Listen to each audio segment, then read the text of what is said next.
at 6 o'clock. Are we ready? 6 o'clock. Good evening, everyone, and welcome to the Board of Education regular meeting for Cuyahoga Heights Schools on November 5th, 2025. Will the treasurer please call the roll? Mr. Dobbins. Here. Mrs. Etter. Here. Ms. Prowse. Here. Mrs. Decker. Here. Mr. Souchaki. Here, motion 5 present, none absent. On behalf of the board, I would like to welcome all students, staff, parents, and interested community members to tonight's Board of Education meeting. The board values and encourages public comments on education issues. Anyone having an interest in the actions of the board may participate during the public comments portion of the meeting. If so, please identify yourself on the sign-in sheet. Copy of the meeting agenda is available for review on the website. And we do ask that you silence your cell phones. And now please rise for the pledge. I Pledge allegiance to the flag of the United States of America and to the republic for which it stands, one nation, under God, indivisible, with liberty and justice for all. At this point, I'll accept the motion for approval of the agenda, please. So moved. Moved by Ms. Decker. Second. Ms. Prowse, to second. Any discussion? We did remove one item. That was the district calendar for public review. We just didn't get all the dates on there fast enough, so it'll be on the next meeting. Okay. So we did take that down. All right, thank you. Anything else? Hearing none, treasurer, please call the roll. Mrs. Decker. Aye. Ms. Prowse. Aye. Mr. Dobbins. Aye. Mrs. Etter. Aye. Mr. Souchaki. Aye, motion passes 5-0.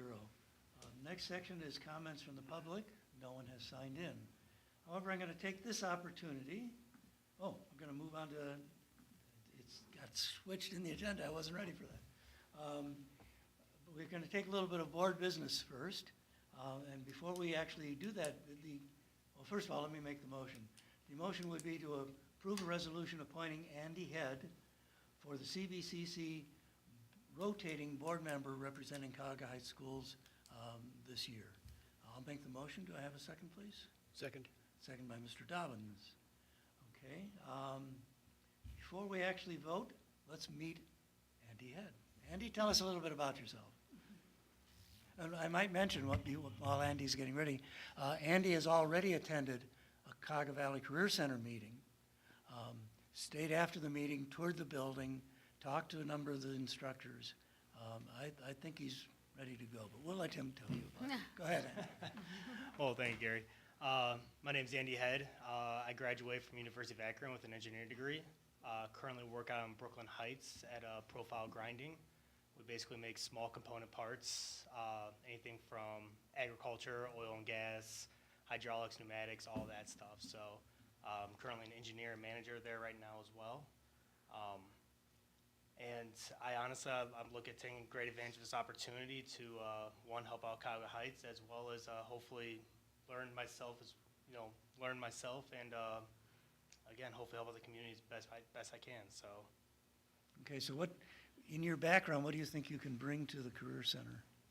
So I've been in management since I was actually 18, so I've got about 18 years in there right now, and that's dealt with direct hiring, that's dealt with employee training, that's dealt with dealing with job instructions for anything from the floor for employees to be able to learn. So to be able to get people that are on there, I've kind of understood what we're looking for, what we need, and also how to help develop those skills.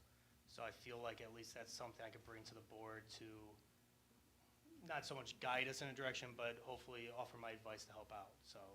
Okay, very good. I think that's an excellent background for the Career Center. That's why I'm happy to have you volunteering for it. Let's see if we can get you appointed.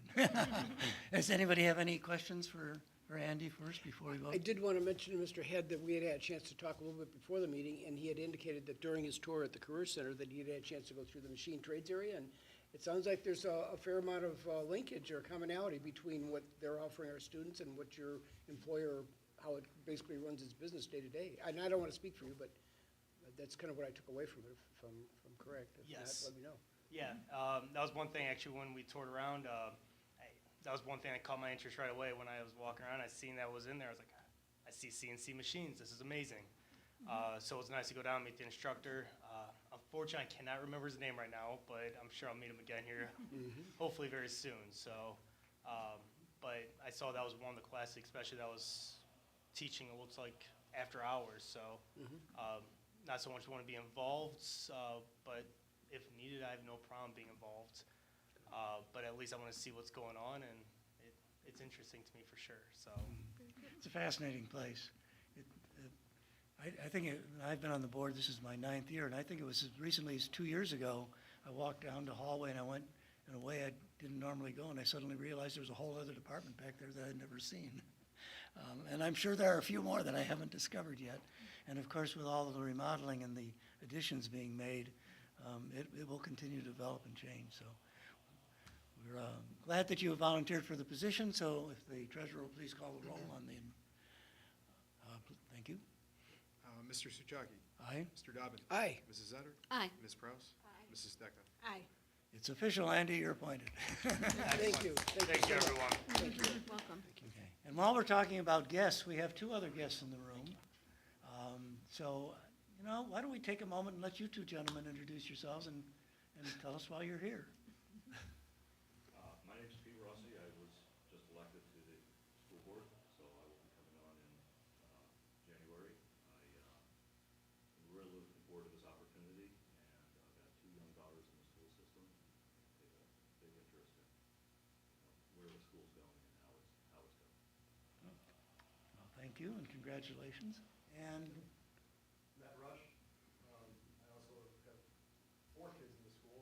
I have a freshman, sophomore, a senior, and one that is now graduating as a sophomore in college. I'm a resident of Valley View for, it'll be 44 years in February. I graduated in '99 from this school, so really looking forward to contributing and helping out as much as possible. very good, thank you. Well, we're getting one graduate on as we have another graduate who is not going to be with us much longer. No, he needed that to And remember I know who he his is. name I now. got, yeah, I can remember my own name. That's Mark Dobbins, I can tell. I know my own name. So anyhow, gentlemen, I'm glad you could be here. I hope to see you for the remainder of the year. I think there's 2 more meetings after this one. And then January, you would be sworn in, so glad you could be here. Carolyn said she was going to come tonight, but I see she isn't here. So we will move on to the next section, which is a presentation, Cuyahoga County property tax issue. I'll turn it over to our superintendent and treasurer. Yeah, so, thank you, Mr. Souchaki. We wanted to take a moment to review the discussion that Mr. Muccio had at the last board meeting regarding our dispute with the Cuyahoga County Budget Commission. At that time, Mr. Seed from a law firm came and gave a great presentation to set the stage for exactly what we were looking at. At that time, we had asked Mr. Seed as well as our other law firm from Innis Britton's, the other law firm, to draft a letter that we could send to the Budget Commission on our behalf that outlined the facts of the dispute and what our concerns were and what we were requesting. Now, we held off on sending the letter because we wanted to make sure that the Board of Education had heard from David Seed exactly what the concerns were. They allowed Mr. Muccio to again go through his record keeping to show a very clear history about how our taxes have been assigned and then collected, and then where the dispute lied. And we wanted to give you some time to process that.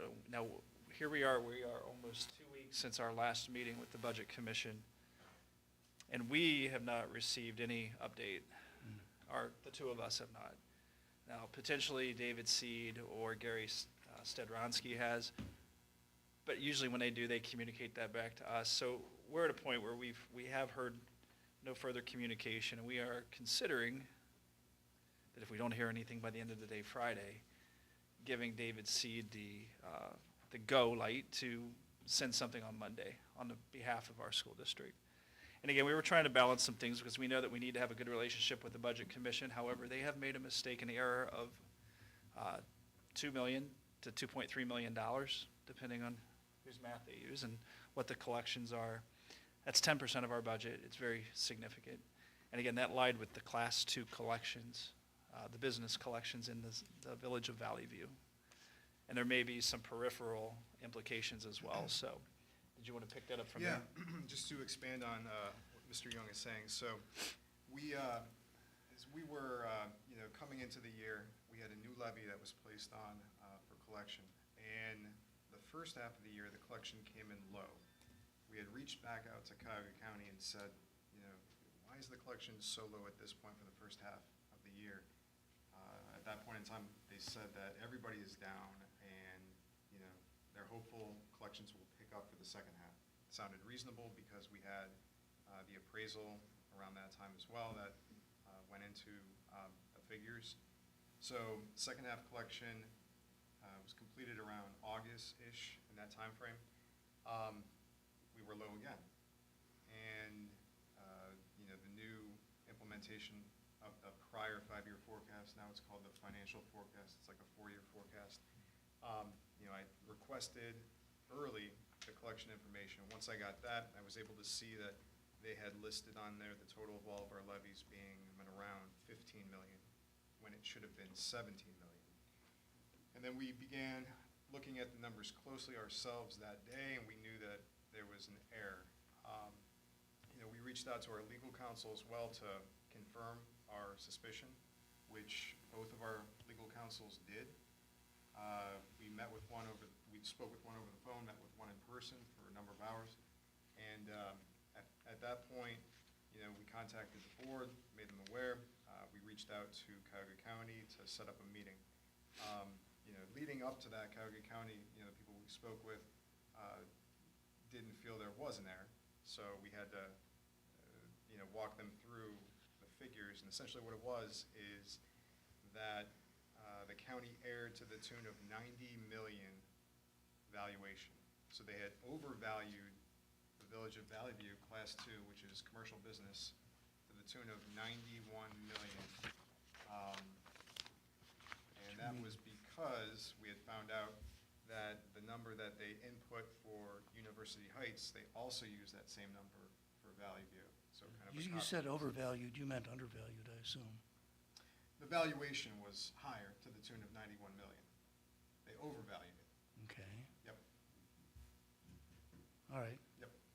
Okay, So, I guess I yeah, envisioned that backwards then. Yeah, so they certified the higher value down to the Department of Taxation, which created effective rates. They Okay. came back and said that they had overvalued. They ended up taxing the businesses lower by 90 million valuation. Yeah, right. That's where the shortfall comes to be, but they still use the effective rates that were provided from Department of Taxation. After that first meeting we had, I reached out to the Auditor of State's office as well as, other contacts that we have. And they had spoken with Michael Chambers, who's the fiscal officer of Cuyahoga County. He emailed me acknowledging the error, apologizing for it, and said they're going to work on a fix for it, which was good. So we held a second meeting virtually with approximately 5 people from Cuyahoga County. They did acknowledge it in various ways to us, and they were trying to figure out, what it all means, because this is not a common error that takes place. So right now, we're working with Cuyahoga County, Department of Taxation, as well as our legal counsel to come up with the best fix and doing it one time, not going back and trying to fix it twice. So it's very complicated, and like Mr. Young was saying, we have not heard back from Cuyahoga County in approximately 2 weeks. We had crafted this letter a week ago and kind of sat on it. We talked about it during the presentation that we had David Seed from Burns & McIntyre Seed, as well as Gary Stedronsky, who was on the back screen from Enos Britton. We also had John Britton, who appeared too. So we held off. We wanted to give a little more time for them to work the numbers. And if everybody remembers, I compiled 8 years of tax year information that separated all of our revenue by levy. And that was one thing I'd asked them to create. They still have not created it as of right now. And essentially, that's checkmate, because once they see that, they can't argue anything else. And they really weren't. They acknowledged the error, and they just don't understand how much it affects us at that point in time. So we're still where we were a week ago, and right now we have the letter in front of everybody here that was drafted by David Seed, who's the primary legal counsel on this, with Enos Burton being the secondary. And, David created it. Gary Stedronsky from Enos Burton reviewed and, agreed with the contents and how it was.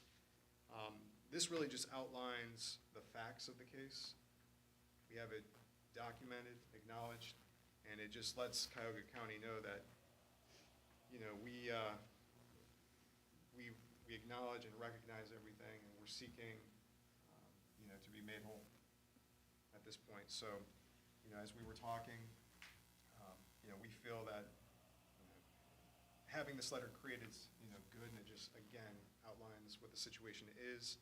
And, if we don't hear back from them, I think we have to send something to them just to say, to us, this is a very big issue, not having $2 million in our budget. So, we recognize, again, it's very complicated in order to fix it, how omitted taxes possibly get assessed, who it all affects, and the communication that we would ask Cuyahoga County to send to everybody involved, because if something appears like a special assessment on taxes for Class 2, we would request from Cuyahoga County that they craft a letter explaining why Class 2 businesses are seeing a omitted tax special assessment. Have Cuyahoga County just lay out the facts of it, that they made a clerical error, that there's a shortfall in tax revenue. The county legally has to go back and collect that, and that's why they're seeing that tax bill. Because if you think about it, those businesses were paying, let's say, $10, and one year they paid $8, a shortfall. Well, the way that they proposed to fix it would be the following year, they charge the normal 10 plus the shortfall of $2 on top, so $12 the next year. So one year, $8, they go down, then $12, it's kind of a hike. So there's gonna have to be some explanation of those businesses, understanding why they have to pay more. And again, it's on Cuyahoga County. They had a clerical error, large one, 91 million. So. Okay, so essentially what happened was, by they copied a number from the wrong cell in a different place, and that changed the effective tax rate. The effective tax rate is what is used to calculate the taxes. Because it changed so dramatically, that caused the tax income to drop.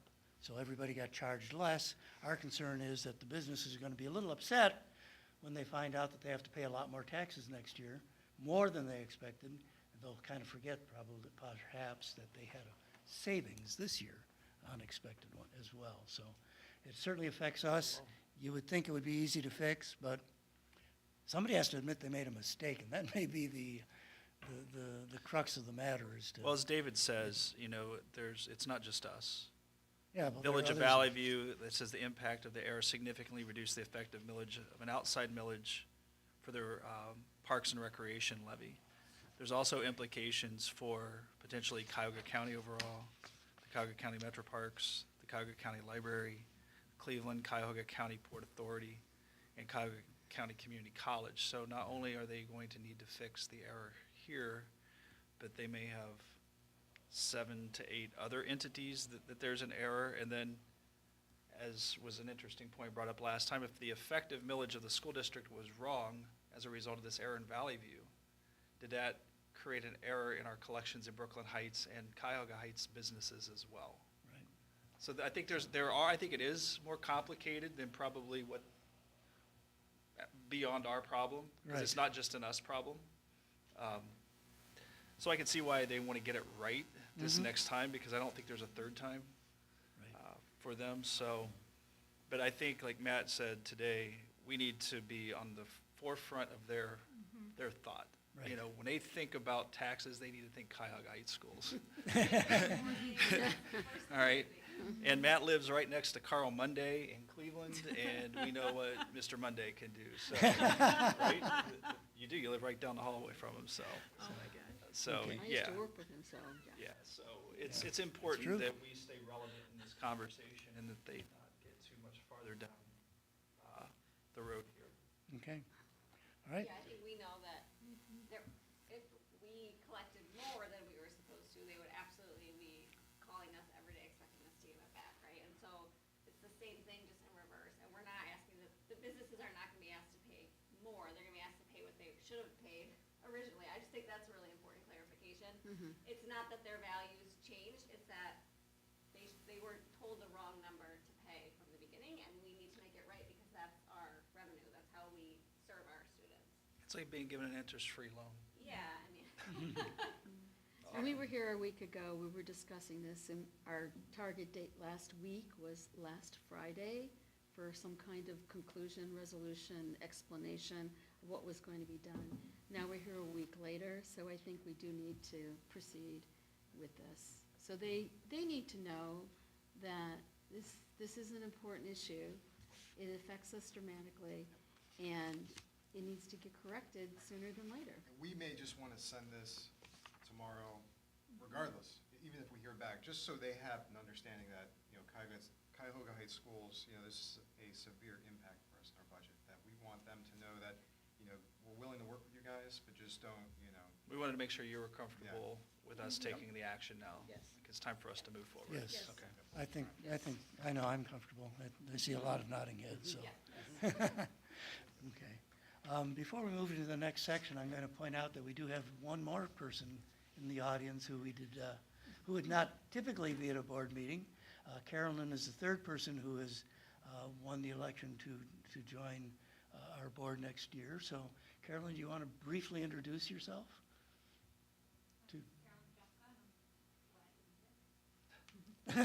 Okay, that was quick. Carolyn is, you're still president of the PTO, right? Yes. So. You're alumnus of the school district as well. If you want to tell us who you graduated, you're right outside my office, so 2002. Yeah. So 2 of our 3 new board members are graduates of the district, which is nice to hear. So, And I've Glad seen you- you on multiple occasions toting that wagon behind you with all the goodies and supplies from party to party, so thank you for that. You wear many hats already, so thank you. yeah, adding another. So, welcome. Okay, so having done all of that, let's move into what is next. Treasurer's business, 6 and 7. Thank you. So I ask for items 6A, 7A through 7H tonight in the consent agenda.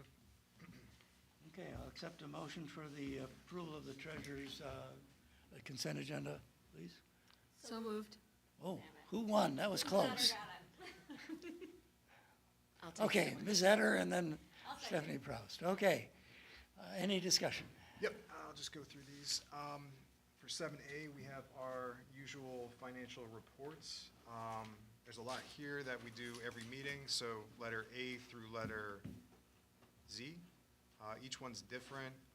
The first 4 are usually the most important that we have. These are July, little asterisks. This year's been far crazier than any other year I can remember in the treasurer's office. So we have a new financial forecast that they actually bumped up the deadline for. We have a new USAS manual and other new things. So I'm just now finally I see the light at the end of the tunnel. So it's ahead, and I'm almost all caught up. So I'm getting there. It's a train. It's a train. It is a train. So it's a lot of new things this past year. 7B is going to be new vendors. We just have 3 that we're adding to the district. Number 1 is Diamond Fundraising. That's for our senior class. They're looking to purchase candy, about $2,000 for that. Number 2, Laura Sarazin. She's going to be a conference speaker, $300 approximate from the general fund. And number 3 is the City of Independence for us to rent their pool for the swim team, approximately $4,600 for the year. POs over 5,000, just have 3.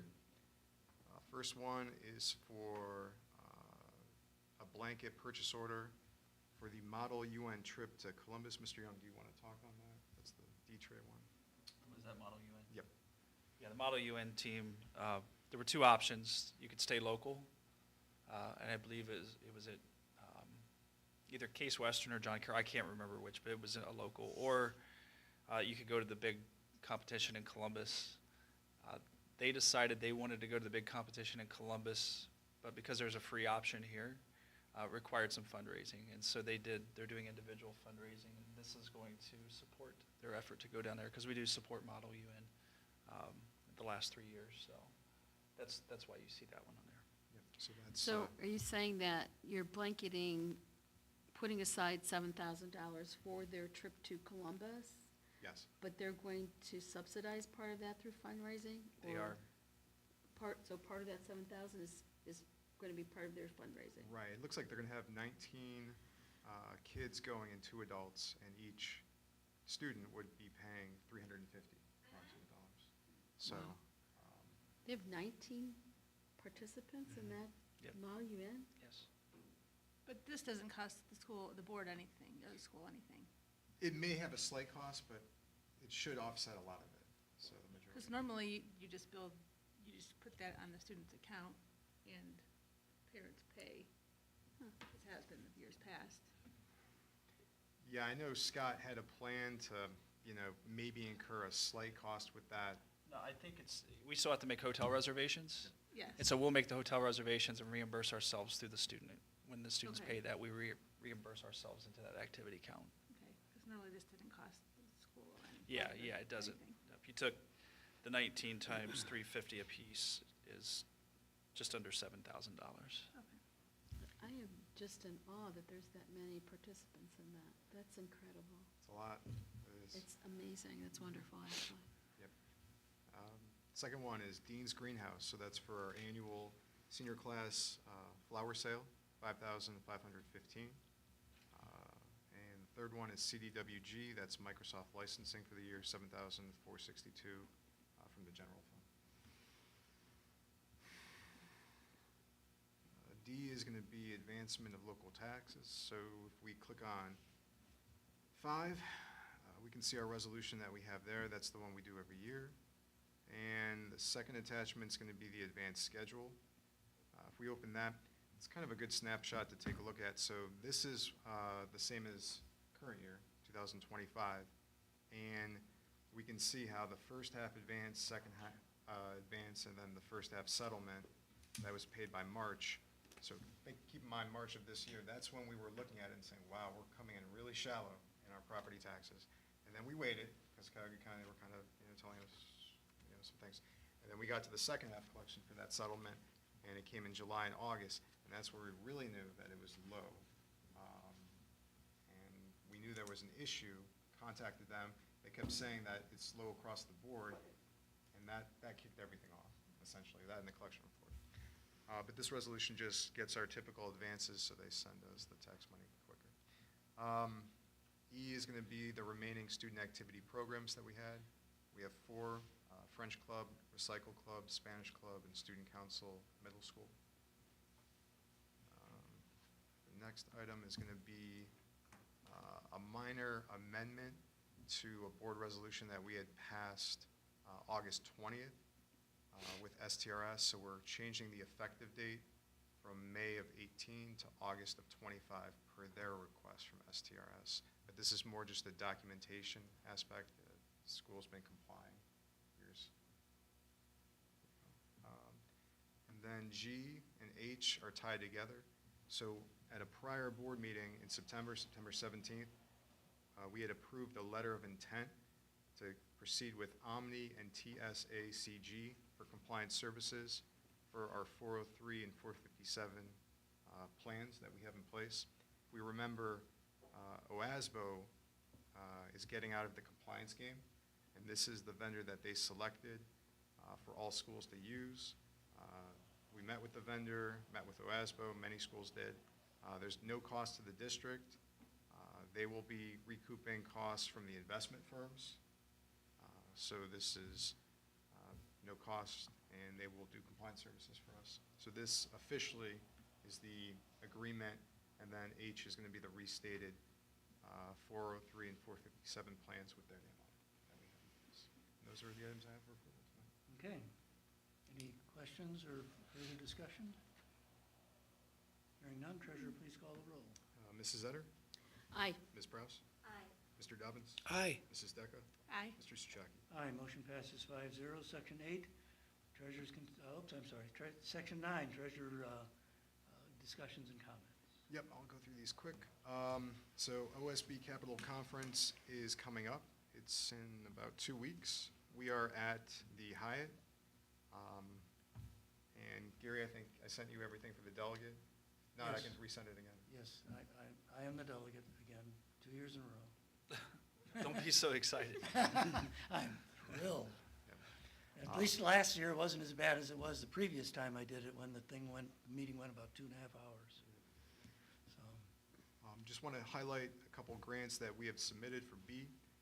We submitted the Ohio School Bus Safety Grant. We asked for $17,873 and change for mobile radios for the buses. And we also submitted 2 Ohio Attorney General safety-related grants. On one grant, we asked for $3,500 for 3 panoramic security cameras. And on the second grant, we asked for $40,000 to help pay for a new public address PA system. If we receive the $40,000, then we have an option that we can discuss. We can look at either an analog, which costs about $50,000, so that pays the majority of it, or there's a digital option. It's higher cost, approximately $120,000. Don't have to go that way, but we have options to discuss as we get to that point in time. So, various House bills, they're just 2 that potentially could have an impact on us. HB 186, which reduces school district property taxes. That deals with the 20 mil floor. We are not at the 20 mil floor. However, it could impact the fair school funding formula for us. We already received, as Mr. Young always points out, where we We're the 4th lowest Yeah, out of 607. we're right by Put-in-Bay. Put-in-Bay, Kelly's Island, and Danbury. So we'll still stay there with this, but even lower than Fourth and State. And then HB 335, this would impact us pretty significantly because that caps growth of inside millage. So we do know that as valuation increases, inside millage does increase on outside voted or inside levies that we have. So, or excuse me, the inside millage that we have, and that's been growing pretty significantly. If we click on the administrative content, the historical year-by-year sheet, and we look at row 6, that's our inside millage. So we can see in tax year 17, it was 1.4, then it went to 1.5, 1.6, 1.6, 1.7, 1.8, 1.8, and don't look at 2024, that's when they made the mistake, so we'll leave that out. But it has been going up a couple $100,000 per year as valuation has been increasing. So that HB 335 looks to cap growth, so that would affect us in Limit that to way. inflationary increases. Yeah. And just the last item we have is some good news, too, that we received a credit on our fire alarm and security project, $59,062 and change. And that is because they were able to complete it without going into the contingency that we had in place. So it's been an effective project. Very nice one. Oh, yeah. Yeah, Einheit did a fantastic job. good. We're very happy with, GPD did a nice job of facilitating that, and Einheit was fabulous. Paladin, I think they had a hand in that with the security system. So we have a fully updated operational fire system for, the 200,000 square feet of space over here.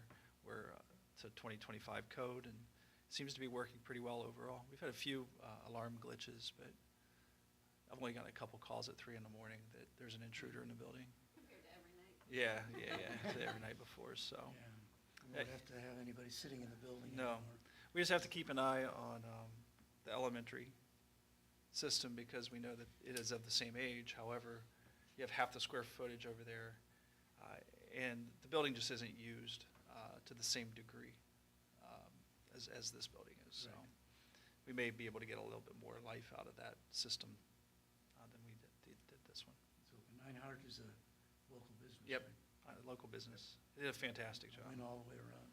fantastic. I mean, they were so professional. Paladins. Yeah, Paladin as well. That's all. Very good. I Thank just- you. I just wanted to go back to the grants, Yeah. because those sound similar to ones that we received already, Yes. like last year. Yes, we do apply for those every Yeah. year. Do Yep. you think there's still a good chance that we'll get it since we got something last year? A lot of the grants have been, this past year it's been weird with those, so, You didn't get the 40,000, right. The larger Attorney General grant. original grant last year. Okay, We submitted it somehow before it was even released to everybody, yet we didn't get awarded last year, so. okay. And it's first come, first served, Yeah. so they say. So, Right. For the Attorney General, again, first come, first serve, it was announced Monday, October 27th. We submitted Wednesday, October 29th, so 2 days later. Thank you. Right, so we're hopeful, fingers crossed. We think we'll get the smaller one, the larger one, 50/50. Yeah. Okay. When do they make the decisions on these, generally? Not very timely. Yeah. I emailed them at least 3 times before trying to ask for it. Wasn't it closed May 26th, isn't it? Yeah. Oh, okay, So okay. it's- So we got our requesting early, but it'll be a while till we find out. yes. Okay, thanks. Good. Anything else? All right, moving on to superintendent's business, please. All right, thank you. So on the consent agenda for consideration, I have items 10A through E, item 11A, items 12A through C, and items 13A and B. Okay, I'll entertain a motion for those items, please. So moved? Second? Okay, that's Ms. Decker and Mr. Dobbins. Discussion. Yeah. So the first is a memorandum of understanding with the Teachers Association over a supplemental that we've had a tough time getting a handle on. We've been using services for choreography work, but it hasn't been tied to any pay scale or any contract. So we worked with our teachers union to standardize this so that we know that it's going to be a fixed explainable amount on an annual basis. So this is adding that supplemental to Section 31 or Article 31 of the contract, paid at a similar rate as other positions are in our music category. Letter B, this is our CVCC partnership. We need to make sure in the motion we add the account number. It's got question marks on it, so we'll get those accounts. That's something Mr. Muccio has to create. So annually, we receive $30,000 from the Career Center for very specific initiatives, Project Lead the Way initiatives, STEM initiatives, as well as any initiative that connects to a Career Center program. So for example, 3 school years ago, we redid the resource room in our middle school, high school to align with the hospitality. And, right, Mr. Burek, the hospitality program where we are teaching students in that particular classroom job-embedded skills, and it connects directly to a Career Center program. This year, we are going to upgrade our Project Lead the Way computers. The last time we did that was back in 2000, the COVID year. Things built during the COVID year were not as well built, to say the least, and so some of those are no longer functional for the needs that we need them for, as well as we're going to continue the phase-in of the STEM lab over in the Elementary Media Center. If you recall, last year we redid the furniture, we had the touchscreen TV, and we've made it something where students can come in and they can explore more beyond just literacy. They can connect literacy to STEM, so as well as a couple other items there. So thanks to the Career Center for always making that money available. We've paid for a lot of different initiatives over the years with the $30,000. Letter C, this is our annual approval of our gifted identification and service plans. So students who are identified as gifted, or how we test kids who are gifted and how we provide services for students who are gifted, has to be updated annually. So that manual was attached for you. There weren't a lot of changes. There is a document there that shows a few changes on page 8, page 9, and page 11, but not too significant. There weren't too many changes to the business rules at the state level with gifted education. Letter D, this is our annual adoption of the Ohio Department of Education and Workforce's special education model policies and procedures. We did this last year, so you're going to see, if you click into the first attachment, this is just the master document from the Ohio Department of Education and Workforce. It's a 54-page document, so that explains everything on how special education is supposed to run in the state of Ohio from the state's perspective. And then you'll see the resolution that we passed back actually it was January of 2025. So we have to do this annually. And so there's no need to change the resolution because we are just extending it as we're still implementing the same operating standards as before. But this is required annually, correct? Okay. Letter E, this is the request to approve the administrative team to attend a leadership conference. This is Ashland Leadership Academy Seminar. Mr. Muccio and I have attended that the last 3 years, I believe. That's put on by Ashland University and John Britton from Ennis Britton. He was one of the co-founders of this. We have not gone to any administrative treats to start the school year in 4 years. And this is an opportunity, and most of it is virtual, but it's an opportunity for us to network with other leadership teams. And really, it's Northeast Ohio, but across all of Ohio because they have the virtual option. It would cost, it's approximately $800 per person, but I would use Title IV grant funds, so it wouldn't cost anything from our general fund. The training of the leadership team on leadership practices is actually built into our one plan that we have to get approved every 3 years, and that has to connect to our grant funding. So as we become better leaders, we can provide better opportunities for our staff and for our students. And so this is an opportunity to implement that one goal in the one plan. So again, we would use grant funding for that, correct? Title IV is what we were aiming for. 11A, this is to approve different supplementals that have not been filled. Now you'll notice on this sheet there are a few that were approved back in May of 2025, in which those individuals have either A, left the district and we never got their resignation, and we need to fill that. For example, Mrs. Thrasher was the department coordinator for the guidance department. Well, she is now employed at Cuyahoga Valley Career Center. And so we are showing the rescinding of her approval, and Abby Neidert, who's the new school counselor, will take over that supplemental. And you'll see that for National Honor Society, National Junior Honor Society, and sophomore class advisor as well. And then we have other supplementals related to winter sports, some upcoming events that have not been filled yet that we are now filling. For example, you've got the faculty manager for boys for the winter time, the faculty manager for the girls, playset construction advisor for the high school. You've got 2 people splitting a contract there, an assistant coach for boys basketball, and then we have elementary art club sponsor. You have 2 people splitting contracts there. Under number 12, we have the approval of a long-term substitute teacher. This is Mr. William Bemke. He will be long-term subbing for high school English. His effective date is September 18th. I do want to explain this a little bit. So for a lot of our long-term subs recently, we have been putting them on the teacher salary schedule from the first day, because we knew we may have multiple leaves happening during the year. An example of that is in our preschool. Mrs. Healy has been out on FMLA for parental leave. We have a long-term sub in there. Mrs. Zastavny, it's a mouthful, is going to be going on leave in preschool in February. And so our long-term sub will just continue on in that classroom, and we'll be able to fulfill a teaching position for the entire year in our preschool.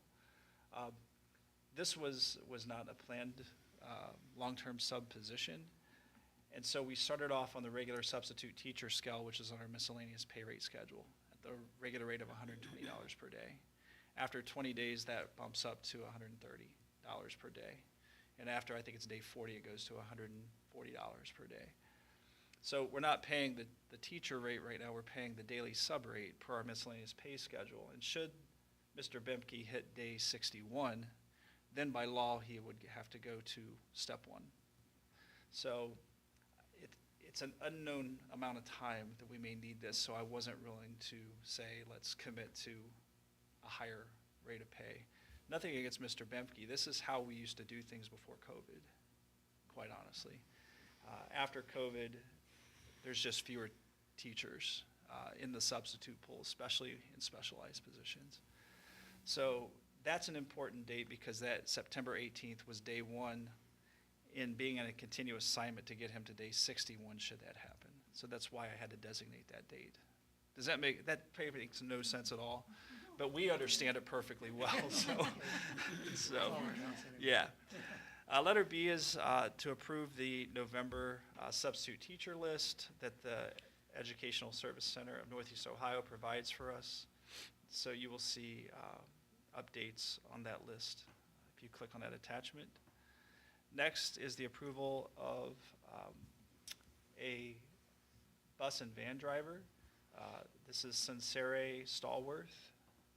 She's a bus driver whose last was at Beechwood, 10 years of experience. We're going to put her at step 7. And she has her CDL, so she does not require any additional training. As soon as she passes her background checks, she can begin driving a school bus. And you know how the bus driver shortage has hit everybody. We've been very fortunate that our custodial staff, most of whom have CDLs, have been able to fill in when we've had absences. But every time you pull somebody from the building to drive a bus, you're not doing something in the building. And you're seeing all the things that are coming your way to keep the building up and running. So we're really looking forward to Ms. Stallworth joining our staff. So thanks, Mr. Burek and Ms. Hubsey for getting that done. And that's a full-time position, correct? It's up to, it's hours is assigned, so it's not full-time, it's about 5 hours per day. Oh, okay. Yeah, about 5 hours per day. But we do it hours as assigned because, let's say a bus driver gets the preschool route in the middle of the day. If they just had a regular route, morning and afternoon, it may be 5 hours, but then when you throw the pre-K, it could go up to 7 hours. So we leave it a little bit open-ended, hours is assigned, so it could be 5 hours this year, it could be 6.5 next year. It's whatever the needs are. Okay. So it is open, should we need to assign more or less hours even, which we've had to do in the past as well. Okay. Item 13A, we're almost there. This is a motion to approve Spins Bowl at a cost of $3,900 so our bowling team can practice and compete. That's a similar, if not the very same rate as we had last year. And then letter B, this is the rental agreement with the City of Independence for our swim team for use from October 24th through March 21st of 2026. The only difference between this year and last year was free. This year it's going to cost us, I believe, I didn't put the dollar amount there. It was approximately $4,000, a little bit over $4,000, which I think last year when we looked into Cleveland State University, I think Cleveland State was around $6,000 or $7,000. So It's in here, 4560. yeah, 4560. Thank you. I couldn't find it. I usually It's here. put it in the main motion. And I saw 2 lanes, up to 12 swimmers. Yep. Don't you know the numbers that you're having, or? I don't have the numbers. Okay, there's yet. no more than 12? It's not more than 12. Okay. No, it's not more than 12. And those are all the items for consideration. And that worked out well last year with Independence? It did. It did. It's close. They're very, and I think a lot of I know last year's kids, I know specifically, your daughter Erin was a lifeguard there, so they had a lot of familiarity even with the staff that were there, and that relationship continues. I think our coach has a good relationship with people, so it's a good second option for us. Okay. So Mr. Young, I do have a couple questions for you, and this goes back to the CTE partnership with Cuyahoga Valley Career Center. Yes. And firstly, Mr. Souchaki, please extend to the board our district's appreciation for that annual grant.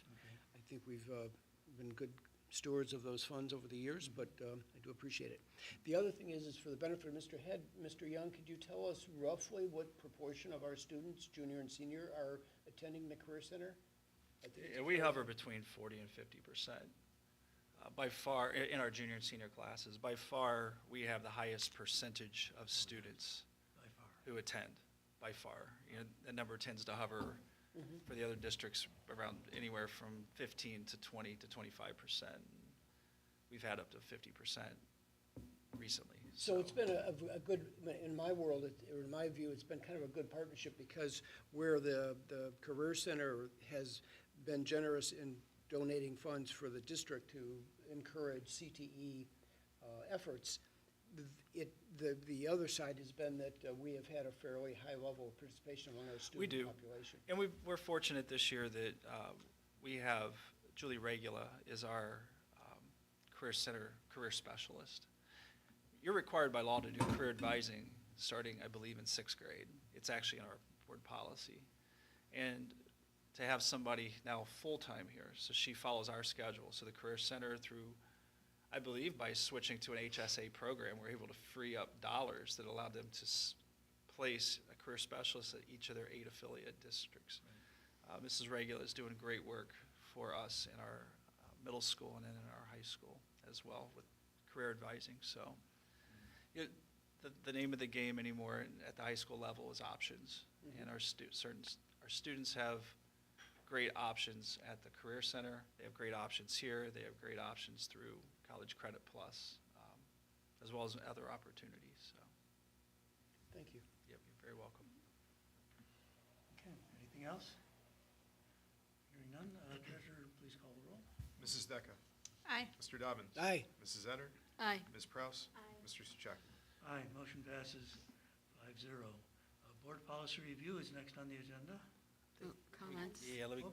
15? yeah, a few discussion. Did I miss 15? Yeah, Oh, 15. superintendent is comments. Yeah, I'm I sorry. won't be too long. First, I did mention at one point that we do need to set tuition prices for next year at some point pretty soon because the application, we have to work with Final Forms on getting the application complete. That application completion process takes about a month.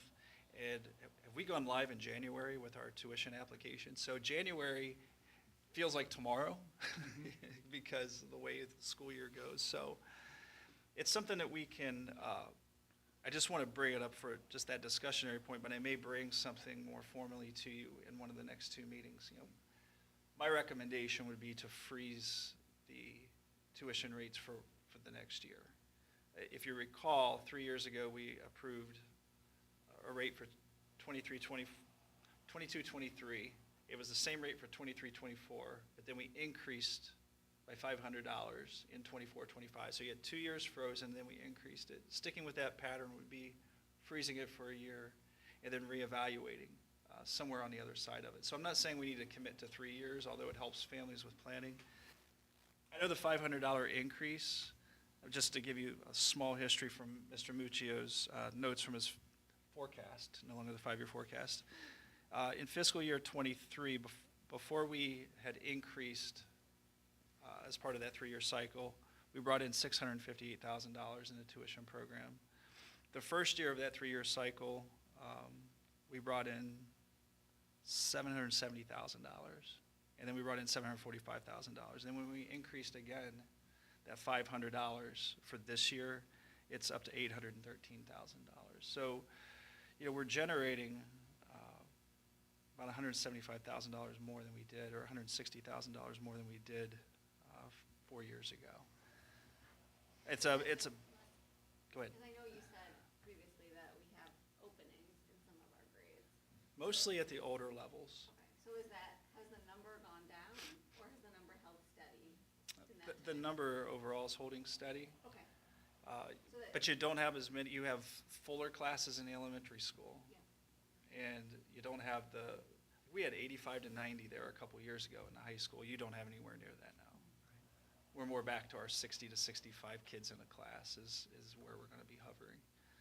But the numbers are good and they're healthy, but we know the legislation could change overnight, especially in the next biennium when they're talking about everything from forcing open enrollment to forcing mergers to forcing elimination of property taxes. I mean, how's that going to work? So it's hard to see beyond the next year. It really is. So But that's just something for you to consider. And if you have any thoughts on that right now, if you're saying, no, let's increase it. Right now, we're in a tough spot. If we go out and we advertise, then with the voucher system, I could see that backfiring on us. I could see the private schools not being too happy with Cog Heights schools undercutting their programs. Because what happened in the private schools was this. They get the $8,400 for the high school kid and the $6,600 for the elementary and middle level student. All they did was increase their overall tuition by that amount of money Right. and stack that on top of it.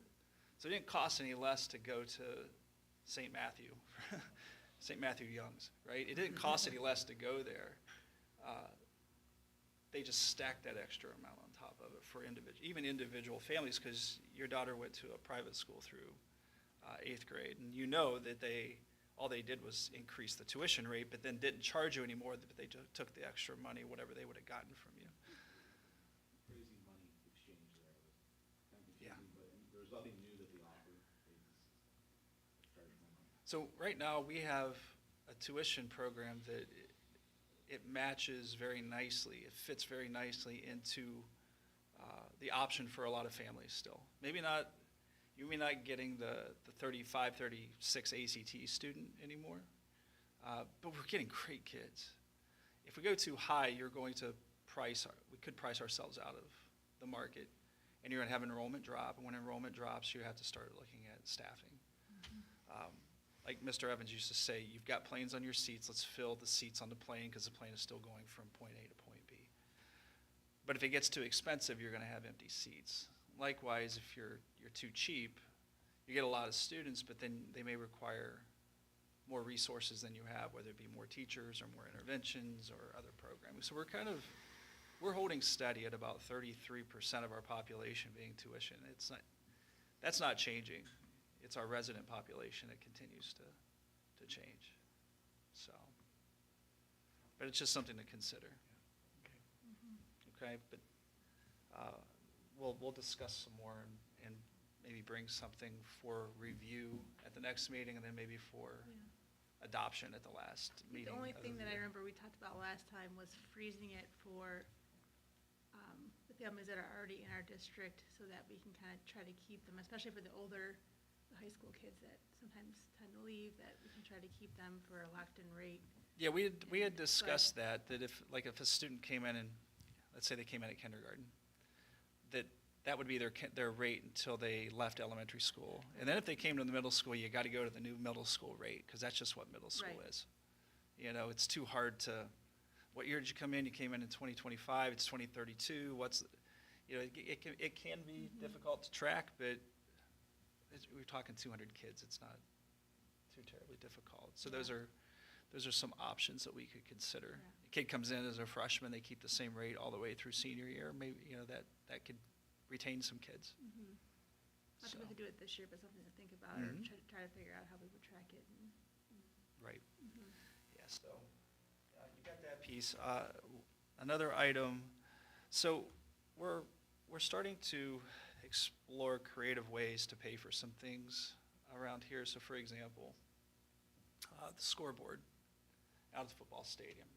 That thing's been on life support for a while. But to replace that scoreboard with one just like it, no bells, no whistles, no nothing, just lights, is approximately $80,000. If you want something with video capability, it goes up to about $180,000. If you want something that has video and audio capabilities, you're up in the $250,000 range. Is that about accurate? We would like to start exploring options to replace things like that through sponsorships, such as, our friend Dr. Ted Caleris over at Brooklyn. His football field his turf football field was completely installed and paid for by the Cleveland Browns. Didn't cost their district a thing. All you have to do is put up the Cleveland Browns emblem somewhere. I know that's tough for Steelers fans.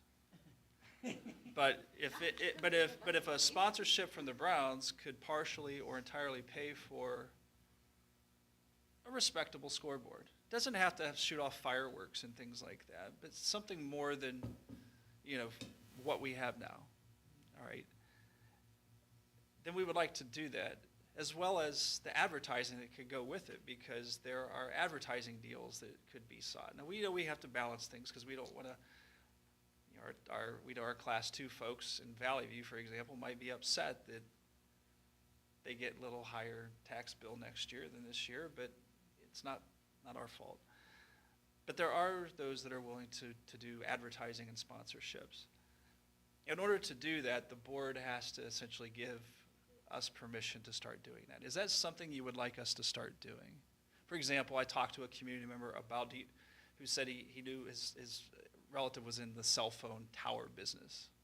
It's like, well, this would be a great place to install a cell phone tower, maybe, somewhere on this 50-acre property. They could bring in revenue like the billboards do. Things like that, like trying to find creative ways to pay for some things, whether it be South Gym bleachers or a new auditorium or a scoreboard, that may require us to go out and look for other partnerships. Is that something you would be interested in if we were to start looking at that? Yes. Possibly, but I have a question. I thought that the billboard funding was for stuff like that, for athletic type things, like the field and possibly for a scoreboard.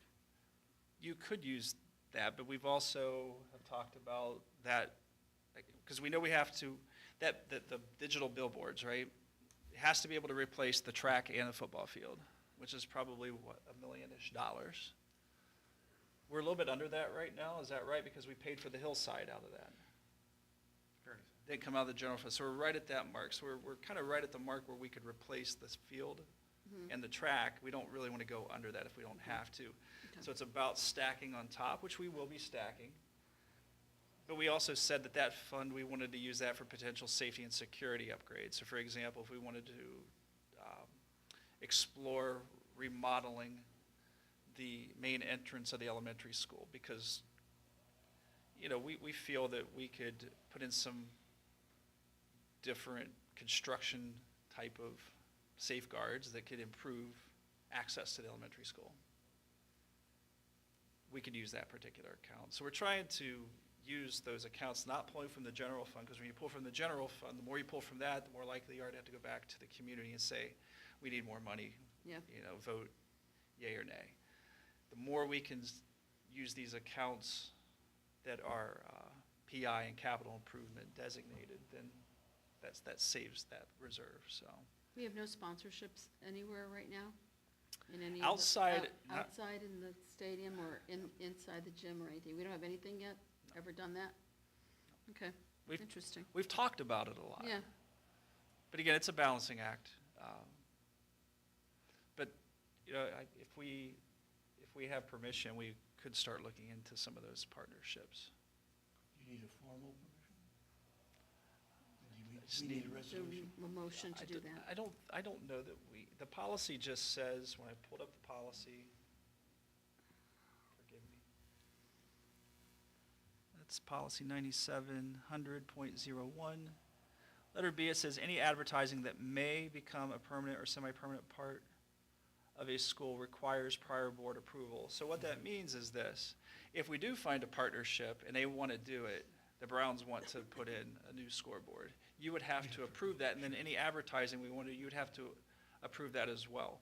What I don't want to do is go out and Start having conversations. solicit all these people, and then I bring it, and you guys are like, this is the first we've heard of this. And we're absolutely not going to go with the Browns. They haven't won a game for, we don't want them to go to Berea, that type of thing. I don't want to put the board in a situation where they're like, we didn't even see this coming. It's more, I'm seeking your feedback now, and if you say, yeah, see what you come up with, then we will start doing this, and we will bring those to you as we come up with For things. sure.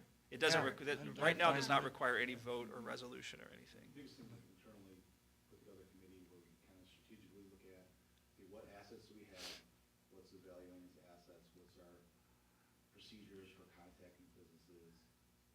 all those things kind of tie together, but again, like to start the ball moving, you know, you don't want to do it in secret, like, hey, surprise, this is what we've been doing between meetings.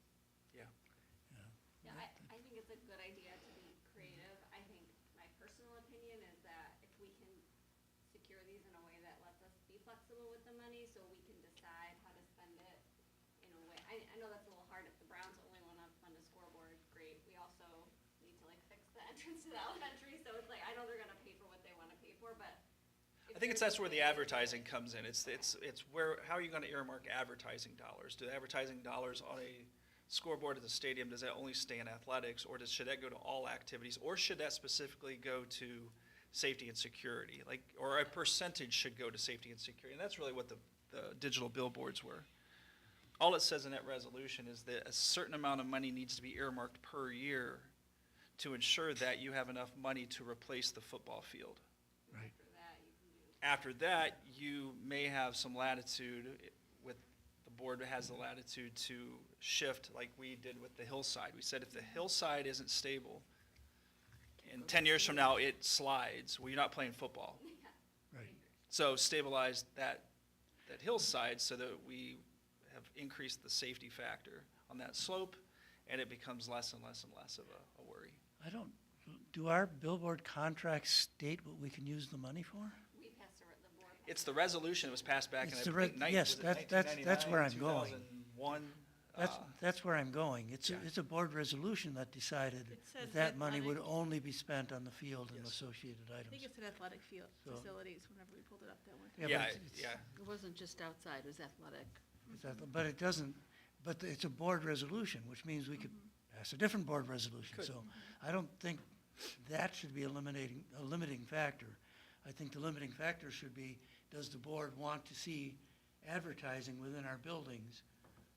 for Yeah, the South potentially Gym for- bleachers for brought to you income? by, you know, and, Yeah, if the Browns want to put in orange and brown bleachers, that's great. Yeah.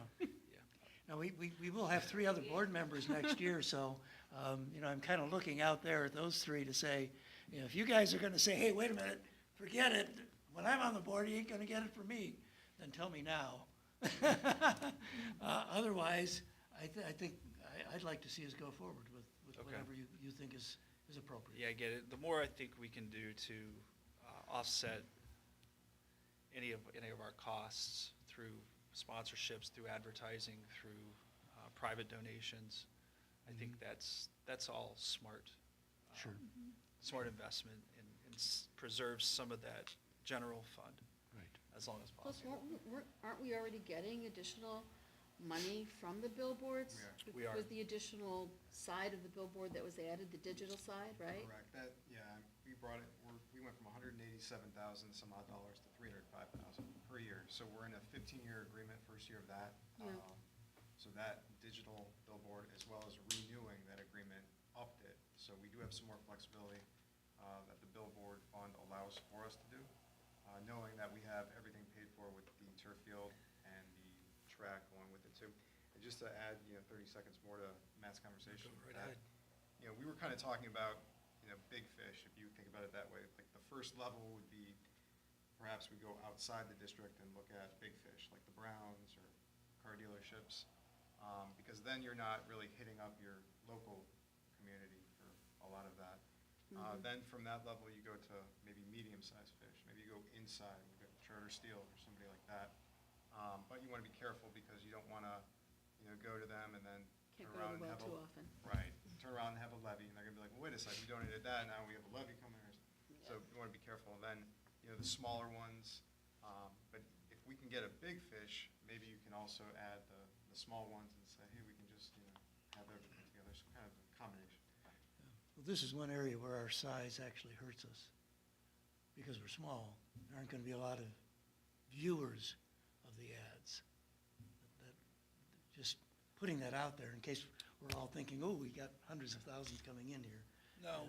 That may be very, very difficult. No, you don't, but if we look at the high-traffic areas, the football stadium is utilized for every home football event at all levels, every soccer event at all levels. You also bring out your marching band parents. You're renting 5 times a year to Trinity, so you're bringing out Right, them. we do do And then it, you've got your spring with your track meets, your district track meet. And if we, again, came up with more creative ways to do things in the summertime, that drew families in just to see things like that. And that- then yeah, you I'm could not do it. trying to throw cold water at it. I'm just No. trying to be realistic. Yeah, and then the second area is then the South Gym. I mean, the South Gym is highly trafficked all the time. Yeah. I mean, for any given event, year-round, so. You do have some high opportunity, but you're right, you're not going to, if you're here to sell cars, you might sell a car, from Yeah. one individual, or maybe a handful. It's not like, going to a game at Mentor, for example. Right. But So anyhow, okay, regardless, go ahead and look around. it see still what you writes find. off the same the way I understand it, so. Okay. Well, Whether another we're thing, big or too, small. When you talk about the gym, we've been talking about for years how tricky and unsafe it is for people to go up and down those bleachers without a railing. Yeah. So we've got some things to do. And if at some point, we need to need a new resolution for the billboard money, we can do that. We can put the billboard money in other places if we need to. Yeah, you can. I would recommend keeping the $1 million, though, to replace Oh, the well, track we- and the turf, yeah, though. I would you gotta not go play with below the that, field. because that would Once be we pretty get past the pricey. field, Yep.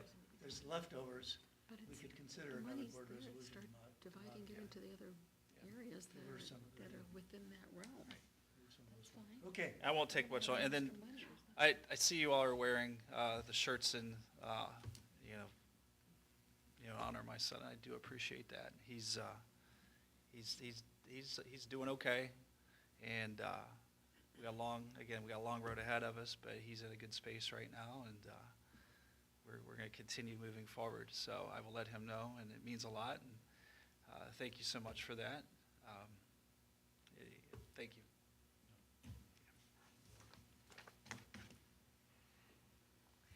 okay. Moving on to section 16, board policy review.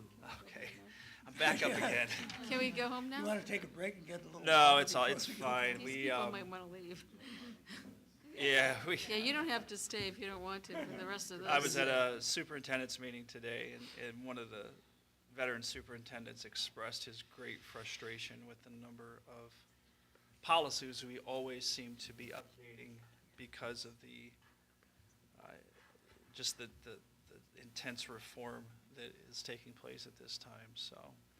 But it's necessary, and that's a primary function of the Board of Education, is to pass and ensure that policy is being implemented properly. So I had sent you in the week, that weekly update, kind of a summary of the policies by theme, as opposed to, because when you read things, you know that, the 1000s are for one category and the 2000s are another. And the theme tends to jump around, so I tried to, in the Friday update, give you a form that was easy to understand. So I will go through that as quickly as possible. I'm not going to read it word for word, but House Bill 96, the big biennial budget bill, drove a lot of this change. There were also some changes from House Bill 54, which is the transportation budget, as well as some other federal regulations. So I do want to go through these just by theme. So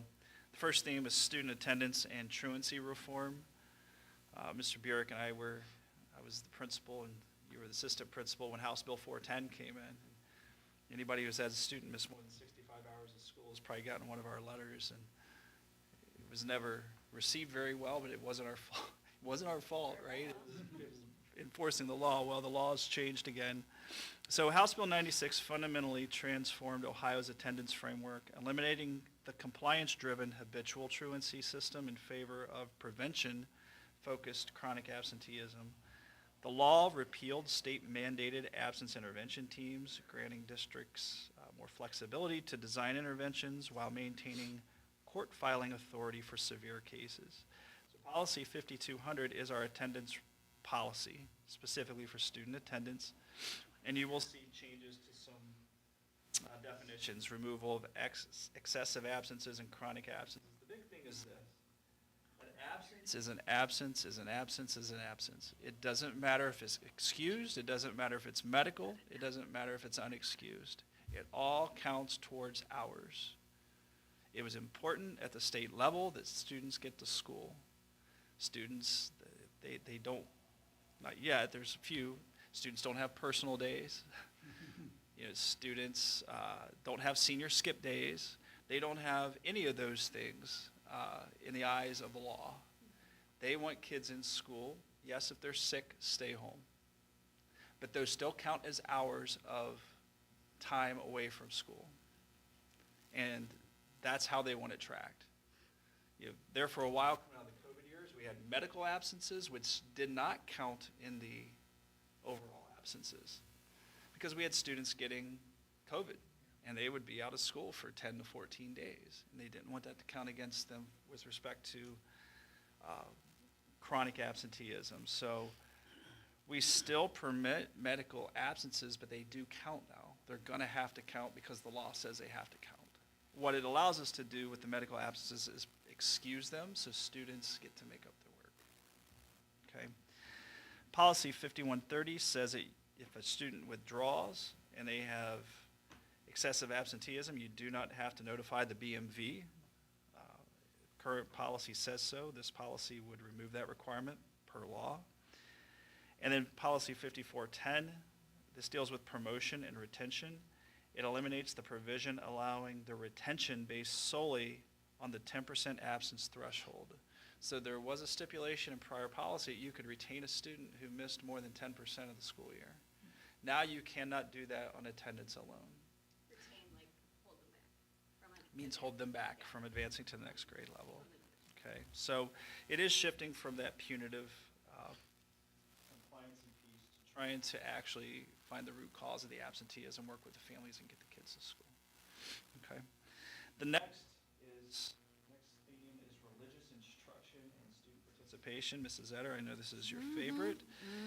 House Bill 96 transformed the release time for religious instruction from optional to mandatory, and districts must now adopt policies permitting students to attend release time for religious instruction for at least one period per week, with maximum participation limits established by grade level. Okay, so that is specifically policy 5223. Under the student participation side, this is dealing with home-educated students and putting some Sorry, parameters. quick question, sorry. Yep. When they leave for religious, does that count towards their absentee hours? It does not count towards their absentee hours. Okay. No, no. This is not, right now, this is not a major issue at Cuyahoga Heights, and, we define what that period should be, and there are limits. For example, an elementary student cannot be gone more than 2 sessions in a given week. All right, so, but it has to be permitted at least once per week. Has anybody asked to do this yet? No, because we don't have, there hasn't been a partnership Okay. with any outside organization. But if there were, we would follow the policy. So policies 2430.02, 2431, and 9270, this deals with student participation. A lot of around home-educated students and what they, so you can have home-educated students within your school district boundaries. You are required to allow them to participate in your school programs, which we were already doing. So this isn't a change for us. You have home-educated students outside of your school district, right? In the past, and you do not have to allow those students to participate in your programs. So we have not done that in the past, and I recommend we don't do that moving forward. Only home-educated students within our district boundaries can participate. Like I said, we were already allowing that. It's now required to allow it if they live within your boundaries. You have the option if they live outside of your boundaries. And ice hockey participation actually made it into one of the policies. So what this means is if a child wants to participate in ice hockey and a school district within 20 miles of your school offers ice hockey with a superintendent's agreement, that student could go participate, and I believe we have one participating in Parma, I believe. I think it's in Parma. A student going to school here but plays hockey for Parma upon agreement. Yeah, it is Parma. I have no problem with that because we have lost students to other schools to play hockey, and they didn't go to school here. When they don't go to school here, we lose a student who could benefit from our programming. This allows students to participate in programs that are within 20 miles should the superintendents agree to it. All right, so that made its way into House Bill 96. The next theme is civil rights and Title IX compliance. This is the federal regulations around Policy 2260, the non-discrimination on the basis of sex. Again, we already knew this was happening. You have to revert back to the 2020 regs as opposed to the 2024 regs. So you have, it's almost exactly the same with a few things. Like there's different definitions. There's some clarifications. So for example, you see like the Clery Act update. It replaces fondling with criminal sexual contact. So they've just changed the word. They've gotten rid of the word fondling and they call it criminal sexual contact. Kinder, gentler word probably there. We know that the Office of Civil Rights in Cleveland has been shut down, so everything funnels through Washington, D.C., so that is in that policy as well. So there's not a lot of changes because we were already under the 2020 policy still, so this is pretty much in line with that, so not a lot of updating we need to do. The next one is Personnel Assignment Authority. This is Policy 3130, and I do apologize, there's like 15 policies here. This is an extension of Senate Bill 1, which occurred at higher education. Higher education bill, Senator Serino sponsored that, was challenging tenure rights and tenure rights at the university level. This kind of pushed its way down slightly into K through 12, and what this says is that you cannot use seniority in a district as the sole reason for placing a teacher in an assignment. So an example of this, when I was at Copley teaching, we had 3 chemistry teachers. And let's say we wanted to add an AP chemistry program. And you had a teacher that was a second-year teacher, a teacher who was an 8th-year teacher, and one that was a 25-year teacher.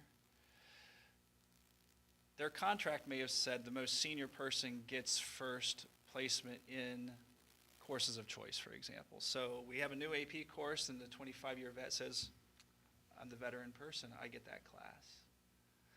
Well, that's not the case anymore.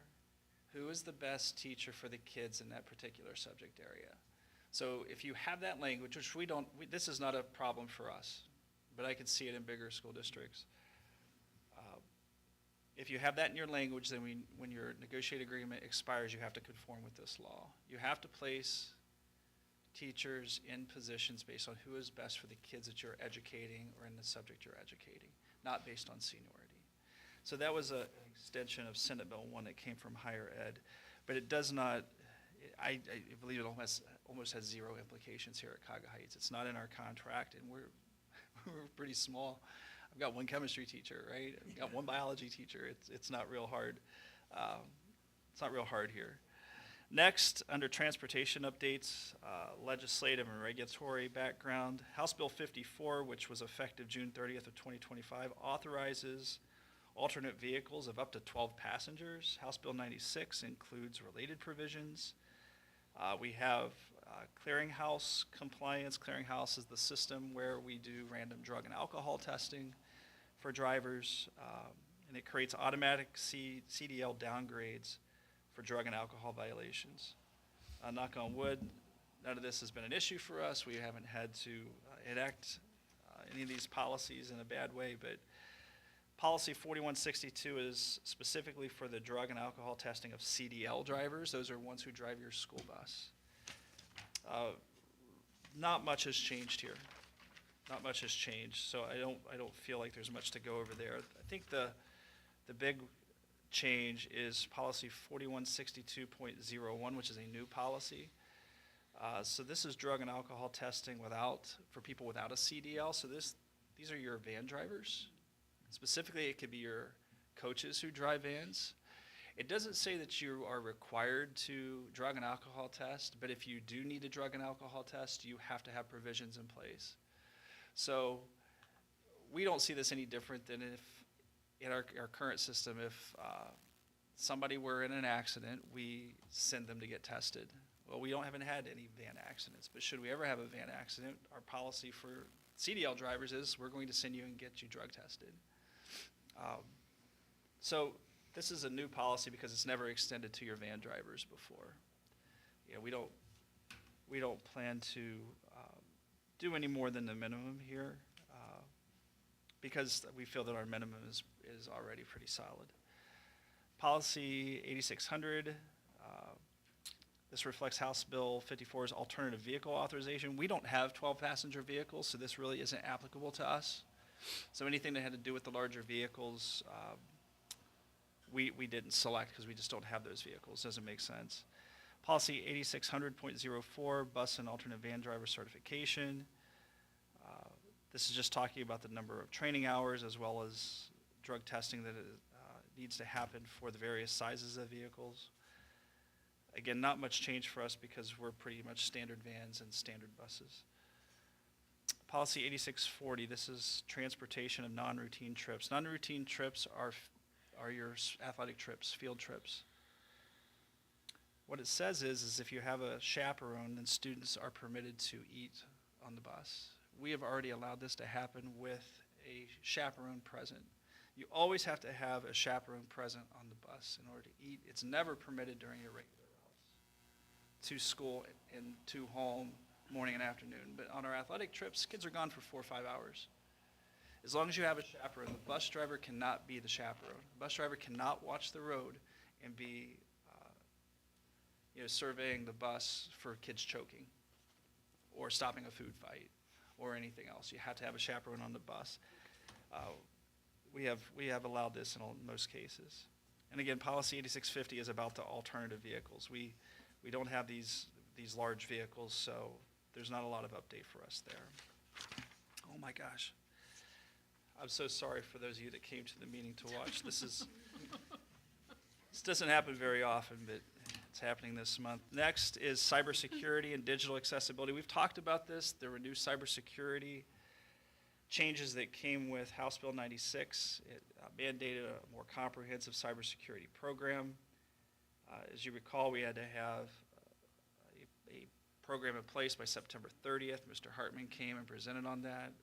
This is now us updating the Neola policies that align with that plan. The NeoNet, who's our ITC, helped inform the creation of our internal policies. A lot of this is ensuring that we have processes in place that should we have a data breach, that we have a continuity of organizational operation plan in place, that we have clear guidelines. Are we going to pay ransoms or are we not going to pay ransoms? We're not going to pay ransoms. No, we don't Exactly, negotiate with right? So that's outlined here in the policy. It talks about timelines that you have to report incidents and how you go about resolving those incidents with the Auditor of State's office. So a lot of this we went over when Mr. Hartman presented that plan back in September. This is the policy catching up with the plan. All right, I think this is the last theme coming here, school safety enhancements. So the 988 suicide and crisis lifeline integration, Mr. Burek, when did we had to have that up and running back, was it April or May? You'll see it on all of our websites. If you go to kiheights.org, you'll see the 988 lifeline, suicide crisis lifeline integration. That information is on our websites. It's in our progress book. Yep. Yeah, so this is, again, the policy catching up with the law. We've already been doing this. The cell phone procedures, if you recall, the cell phone law that is in place now at the state of Ohio or is going to be in place. You have to talk about the role of cell phones in your emergency management plans. So we're addressing that. So we're writing that into those particular plans, and we have to update those annually with the state. Door locking devices, child abuse training. Before we were required to use one of the state-provided or state-mandated child abuse training. Professional development systems. Now we can choose our own. So it's not a mandated thing, but we still have to do child abuse training. It's just we don't have to use the state system anymore. And that was policy 8400 and policy 8462. I think that's it by theme.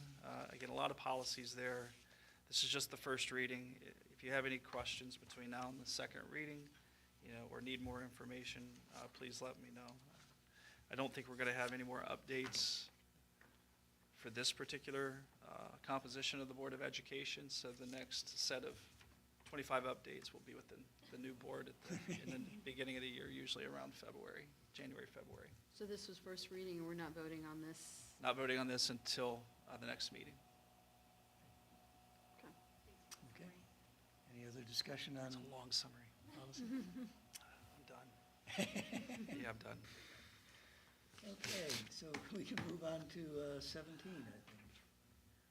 We have a board resolution, approve the resolution reappointing Matt Muccio as treasurer CFO of Cog High Schools. I have a motion for that. So moved. Oh, I'm taking it this time. Please. I'll second. okay, then Mark will second. So Ms. Prowse made the motion, Mr. Dobbins made the second. Is there any discussion? Hearing none? Up? I would just like to say thank you, for the trust and, time working here. I love the district and, looking forward to, carrying on in the future with everybody, so.